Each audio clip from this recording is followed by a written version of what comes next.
The elevator that never stopped. Have you ever taken an elevator ride that felt too long? Like the floors just kept passing by, and no matter what button you pressed, it refused to stop. What if that ride never ended? Daniel had just moved into a new apartment complex in Chicago. It was sleek, modern, and, most importantly, cheap. The only thing a bit off was the elevator. It was old, mismatched with the rest of the building, its brass buttons scratched, its light flickering. The building manager had casually mentioned, if the elevator acts strange, never ride it after midnight. Daniel laughed it off, until one night, after working late, he didn't feel like taking the stairs. At exactly 12:07 a.m., Daniel stepped inside the elevator. He pressed floor 9, the doors shut. The elevator began to move, but the numbers above the door flickered strangely. Instead of going to 9, the panel showed -1. Daniel frowned. There wasn't a basement in this building. At least, not one listed on the floor plan. The elevator kept descending. -2, -3, -4. His stomach tightened. He hit the emergency button, but it didn't respond. The alarm button was dead. Finally, the elevator stopped. The doors slid open. A hallway stretched before him. Dimly lit. Walls lined with peeling wallpaper.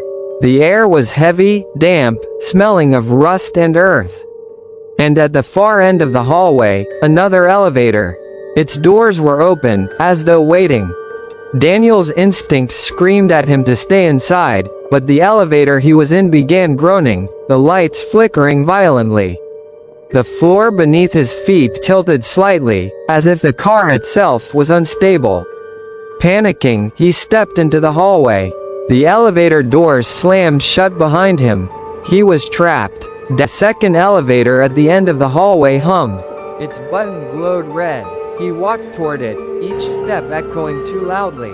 The hallway seemed to stretch longer with every step, as though the building itself was breathing. Finally, he reached the second elevator. He pressed the button. The doors slid open. Inside, he saw himself. Another Daniel, standing in the elevator, eyes hollow, skin pale, staring directly at him. The double spoke in a low, broken voice. "You shouldn't have taken the ride."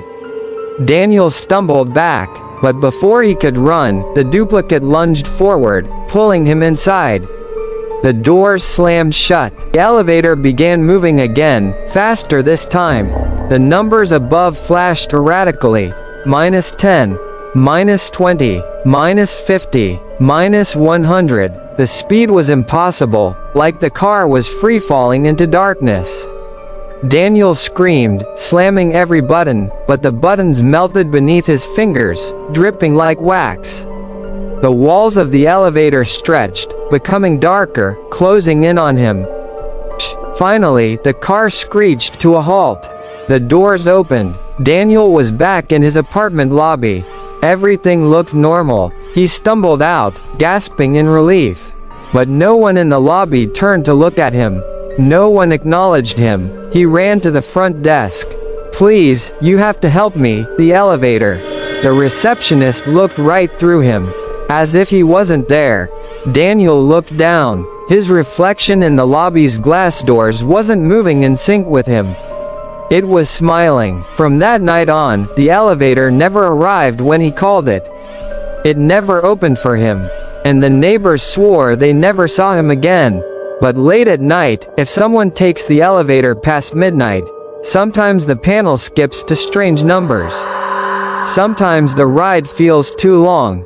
And if the doors open on a hallway that shouldn't exist, you might just see Daniel, standing there, waiting to pull you inside.